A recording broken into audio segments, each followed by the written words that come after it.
मैं अपने देश को शब्दों से नहीं, एक्शन के जरिए इस देश को एक करूंगा। मैं आप सबके भले के लिए दिन रात एक कर दूंगा। इस सरकार में होगी ईमानदारी, हर स्तर पर प्रोफेशनल अप्रोच।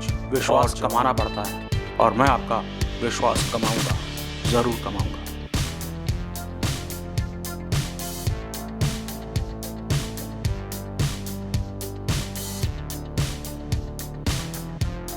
Good morning. मैं अभी बकिंघम पैलेस से आ रहा हूँ और महामहिम राजा की उनके नाम पर सरकार बनाने के निमंत्रण को स्वीकार कर लिया है। आपके नए प्रधानमंत्री के रूप में आपके सामने मैं आज यहाँ क्यों खड़ा हूँ यह बताना जरूरी है। इस समय हमारा देश गंभीर आर्थिक संकट से जूझ रहा है। कोविड के बाद के इम्पैक्ट अभी भी कायम है। यूक्रेन में पुतिन के युद्ध ने ऊर्जा बाजारों को अस्थिर कर दिया है और दुनिया भर में सप्लाई चेन को हिला दिया है। मैं अपनी प्रीडिसेसर लिज ट्रस को भी आभार देना चाहता हूँ। वो विकास की दिशा में सुधार करना चाहती थी और वो गलत नहीं थी। इस देश में ये एक नेक उद्देश्य है और मैं बदलाव लाने के लिए उनकी तत्परता की प्रशंसा करता हूँ। लेकिन कुछ गलतियां की गई हैं, किसी दुर्भावना या बुरे इरादे से नहीं। इनफैक्ट उनका इरादा तो नेक ही था, लेकिन फिर भी गलतियां तो हुई हैं और मुझे अपनी पार्टी का नेता चुना गया है और आपका प्रधानमंत्री कुछ हद तक उन्हीं गलतियों को ठीक करने की, और ये काम तुरंत शुरू होता है।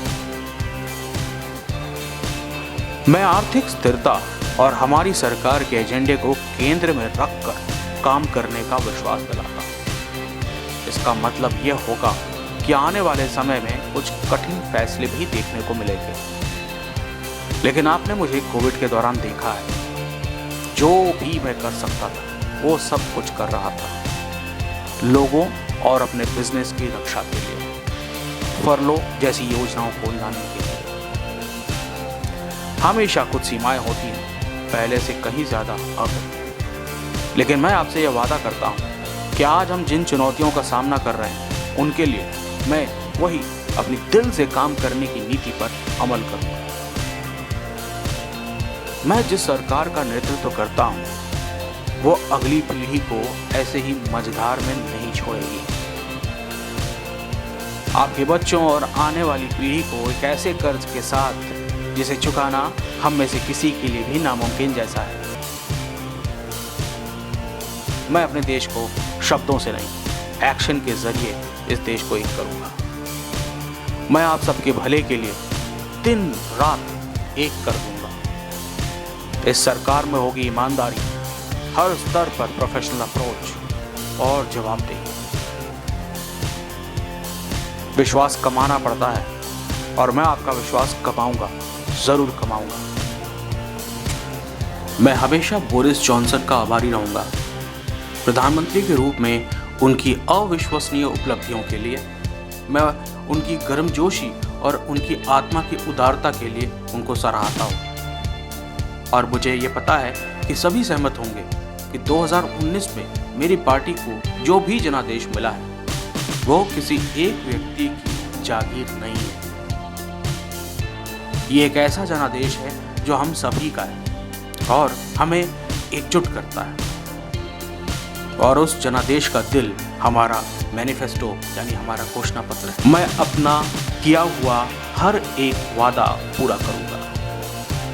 एक मजबूत नेशनल हेल्थ सिक्योरिटी स्कीम, बेहतर स्कूल्स, सुरक्षित रोड्स, हमारे बॉर्डर्स पर बेहतर कंट्रोल, हमारे एनवायरनमेंट की रक्षा, हमारे सुरक्षा बलों को समर्थन और एक ऐसी अर्थव्यवस्था का निर्माण करना जो ब्रेक्जिट के अवसरों को अपनाने में पीछे ना रहे,